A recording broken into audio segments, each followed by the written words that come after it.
సమంత ఇటీవలే విద్యార్థులను ఒకనొక సందర్భంలో కలిసినప్పుడు విద్యార్థుల జీవితానికి సంబంధించి తన విలువైన అభిప్రాయాలను వారితో పంచుకున్నారు. మీ అందరికీ మంచి మార్కులు, గ్రేడులే జీవితంలో సర్వస్వం కావని, వాటికంటే ముఖ్యమైనవి మానవతా విలువలని ప్రముఖ నటి సమంత రూత్ ప్రభు అన్నారు. విద్యార్థులు ప్రస్తుత పరిస్థితుల్లో ఎదుర్కొంటున్న అతి తీవ్రమైన ఒత్తిళ్లపై ఆమె స్పందిస్తూ చదువుతో పాటు మంచి మనుషులుగా ఎదగడంపై దృష్టి పెట్టాలని ఆమె ఆశించారు.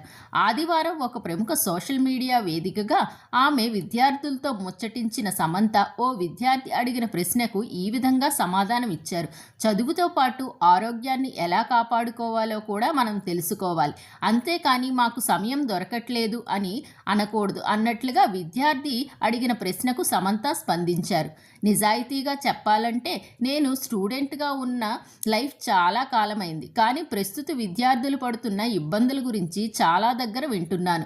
వారిపై ఒత్తిడి, అదేనండి స్ట్రెస్ చాలా ఎక్కువ అవుతుందని నేను ఇప్పటికే తెలుసుకున్నాను. తాను పాఠశాలలో చదువుకున్న విషయాలు ఇప్పుడు ఏవి అంత బాగా గుర్తులేవు, కానీ ఆ రోజుల్లో నేను నేర్చుకున్న స్నేహం, దయ, సానుభూతి, ఇతరుల పట్ల గౌరవం వంటి లక్షణాలే నా జీవితంలో ఎంతగానో ఇప్పటికీ ఉపయోగపడుతున్నాయన్నట్లుగా సమంత చెప్పారు. నాలో మంచి లక్షణాలు అలవడటానికి, మంచి మనిషిగా ఎలా ఉండాలో నేను నా స్కూల్లోనే నేర్చుకున్నాను. జీవితంలో ముందుకు సాగడానికి అవే నాకు ఎంతో సహకరించాయి అన్నట్లుగా సమంత చెప్పారు.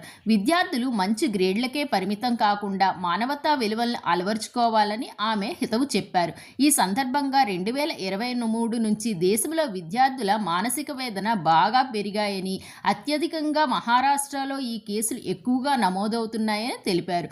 ఈ మానవతా విలువలను పెంచుకునే విధానంలో మంచి నడవడిక అలవర్చుకోవాలే తప్ప అది వేరే విధంగా ఆత్మస్థైర్యాన్ని కోల్పోకుండా ఉండాలని ఆమె హితవు పలికారు. ఇదే సమయంలో సమంత తన తదుపరి ప్రాజెక్టుల గురించి కూడా శుభవార్త పంచుకున్నారు. చాలా కాలంగా ఎదురు చూస్తున్న తన కొత్త తెలుగు సినిమా షూటింగ్ ఈ నెలలోనే ప్రారంభం కానున్నదని ఆమె వెల్లడించారు.